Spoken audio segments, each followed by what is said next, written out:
My husband's estate, worth $80 million, along with this house, will be passed down to me. We don't have any children, so everything is mine.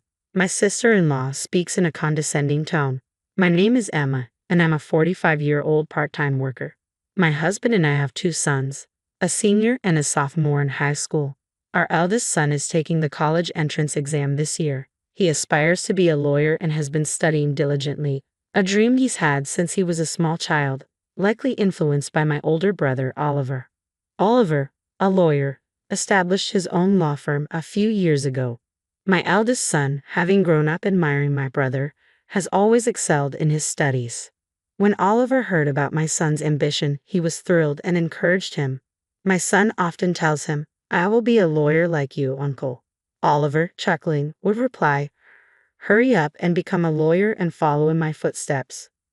Though married, my brother has no children and often visits us, spoiling my sons. His wife, 10 years his junior, is an eccentric woman who rarely visits, so we've hardly spoken. My brother lost our parents when we were young, so he took on a parental role when I got married.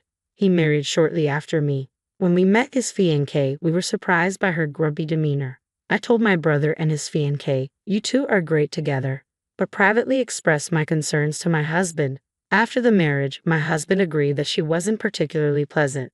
Before they married, my brother bought a house and we visited to celebrate.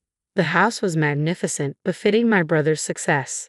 My sister-in-law wasn't there, and my husband joked, "Has your wife already left you?" My brother's stern expression made us nervous. He explained that she often returned to her parents' house and was there for her mother's birthday.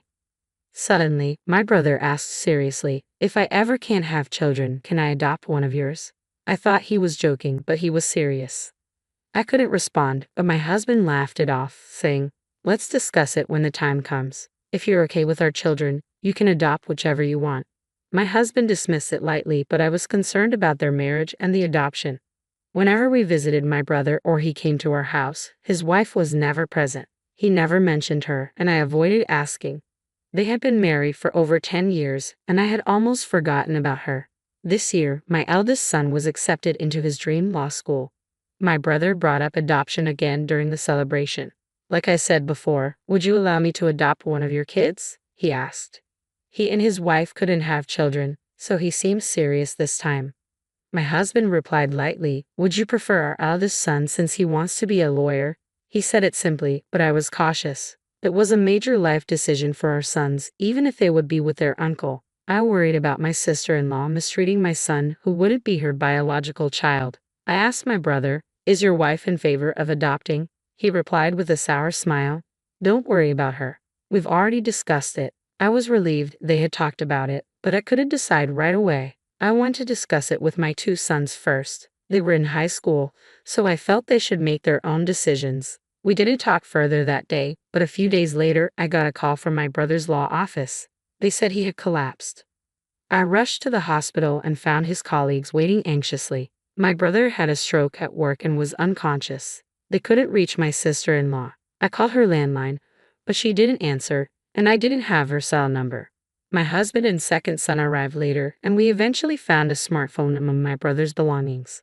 We unlocked it and found her number. When I called, she answered angrily, "I told you not to call again. I will sue you." I calmly said, "It's Emma, Oliver's sister. My brother passed out and was taken to the hospital." She softened immediately. "Oh, I'm sorry. I thought it was Oliver. You said he collapsed." I explained his condition and which hospital he was in. She replied cheerfully, "I can't go right now. I have things to do. But let me know if anything changes," and hung up. I wondered what could be more important than her sick husband. Knowing my sister-in-law wouldn't help, we decided to take care of my brother ourselves. Since my eldest son had finished his university entrance exams, he visited my brother every day. My brother never regained consciousness and remained critical, but my sister-in-law never called or visited. About a week later, I called her again. She answered quickly and gleefully, "What's the matter? Did he die?" I wanted to yell at her but kept my composure. "He's still alive." "Why don't you visit the hospital?" she retorted. "I'm not a doctor or a spiritual healer. There's nothing I can do for his recovery." Her demeanor infuriated me, so I hung up. I began to suspect that my brother's wish to adopt one of my sons stemmed from giving up on having children with his wife. When my brother got married, I asked how they met, and he said through a marriage agency. I wondered if she married him for his status as a lawyer and a good life. This thought enraged me more, but my husband said something crueler. If Oliver dies, his wife will inherit everything since they have no children. Maybe he wanted to adopt because he was thinking about his inheritance. I wish I had decided sooner, but it was too late. After my brother's visit, I casually mentioned adoption to my sons. My second son said he would be happy to be adopted. Unlike my eldest, he had no clear goals and thought life with Oliver would be easy. I expected my eldest, who admired his uncle, to want to be adopted too, but he surprised me. I don't want to be adopted because I want to take care of you, Mom and Dad. I was overjoyed but knew my eldest, aspiring to be a lawyer, was the right choice for adoption. I couldn't complete the adoption process on behalf of my unconscious brother. I didn't want his inheritance but didn't want his wife to get anything either. My brother never recovered and passed away a few days later. I had to contact my sister-in-law. My brother recently passed away. Can we arrange the funeral? She responded cheerfully. Everything is up to you. Please don't appoint me as a pallbearer. I don't want to deal with any formalities, and hung up quickly. My husband and I planned the funeral, helped by my brother's law firm staff. Though my brother was the firm's representative lawyer, he had delegated management to a trusted colleague, so the firm would continue operating smoothly. Many people attended the funeral, and there were so many wreaths they couldn't all fit in the hall. I realized how wonderful my brother was once again. My sons helped with the funeral, but my second son, seeing the prominent attendees, was frustrated. I knew I should have been adopted. I had no idea how amazing he was. My husband and I understood his sorrow. I served as a pallbearer, but no one asked about my sister-in-law. My sister-in-law wasn't there, and no one mentioned her absence. I wondered if we were the only ones who knew my brother had married. My brother and his wife didn't have a wedding, only a honeymoon, so even our relatives might have missed it. Seeing what was happening now, I almost wished they had never married. Who needs a wife who doesn't attend her husband's funeral? I regretted not allowing my brother to adopt my second son sooner, fearing she would take all his estate. With the help of the law firm staff, my brother's funeral was completed. I invited everyone to my brother's house for a meal to thank them. My brother will be able to rest in peace because of all of you, I said. We were all very sad when my sister-in-law appeared in a flashy pink coat. She addressed us as if she had planned to arrive just as the funeral ended. Why did you come here? I asked. With a big smile, she announced loudly, my husband's estate of $80 million, as well as this house, will be passed down to me, his wife. We don't have any children, so everything is mine.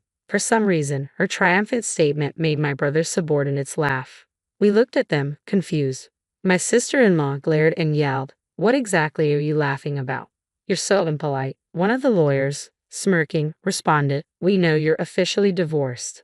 We all knew the result of your divorce settlement the day before he collapsed. I exclaimed, what? You were divorced? My sister-in-law stared at the lawyer who had revealed the truth with a terrifying expression. When she clenched her teeth, another lawyer started talking. I also heard that you were charged alimony in conjunction with your divorce because your affair caused it. It is inevitable. My sister-in-law yelled, I'm not required to pay alimony, am I? I no longer have anyone to pay. She spoke mockingly, but the lawyer quickly retorted, the right to alimony will also be inherited, so you will have to pay it to Emma. She's the inheritor. For the first time, I realized I was my brother's sole inheritor, as our parents were gone, and I was all that was left. My sister-in-law seemed to realize this too, and looked at me with a horrified expression, causing me to step back. Still unconvinced, she yelled, don't I get half of the estate now that the divorce is settled? A dismayed lawyer responded, didn't Oliver give you money when the divorce was finalized? I have a receipt certificate. He also purchased the house before the marriage, so it is not subject to property division. I enjoyed watching her being lectured by the lawyers. She recalled something and chatted while laughing a little. There's life insurance. I should still be the beneficiary. She impressed me with her attitude, acting confidently despite everyone being against her. She said she had changed the beneficiary of Oliver's life insurance to herself. However, the lawyer quickly denied this. Oliver is a firm man. I think he changed it when the divorce was finalized. I searched my brother's belongings and found the life insurance policy. When my sister-in-law saw it, she snatched it from me and impatiently looked at the beneficiary. She dropped her shoulders in disappointment and handed the certificate back to me. The beneficiary was me. Realizing she was getting nowhere, she yelled, I married a lawyer because I thought he was wealthy, but I've only got a little money, and now I have to pay alimony. This is a huge mistake." The lawyer replied grimly. Oliver said the same thing. He regretted taking advice from a marriage counselor and bemoaned that he had made a huge mistake. My brother had never said anything like that to me, but he had always been truthful with his colleagues and subordinates. Unable to refute anything, my sister-in-law stormed out of my brother's house. She would have to pay alimony in installments, but she didn't have a job. She began looking for one quickly but quit immediately. She re-registered with the marriage counseling agency looking for a wealthy man to make quick money. She found one and cheated him out of his money, but he caught on and reported her to the police. She was arrested for marriage fraud, according to the lawyer who worked at my brother's firm. No alimony was ever paid to me, and when I went to see the lawyer about it, he told me, now that she has been apprehended, alimony payments may be impossible to obtain for the foreseeable future. Alimony wasn't something I was interested in. I was more interested in seeing her suffer a terrible fate, and I believed my brother would agree. I hoped the police would investigate her thoroughly and charge her as a felon.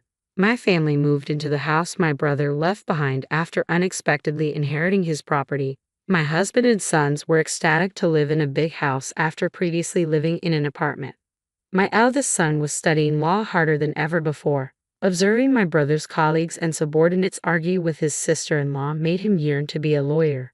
Though he was never adopted, I hoped he would carry on my brother's legacy and become a great lawyer like him. My second son, however, was upset and disappointed that I inherited my brother's entire estate. He half-jokingly said, "I wish I was adopted by uncle so I could have inherited everything."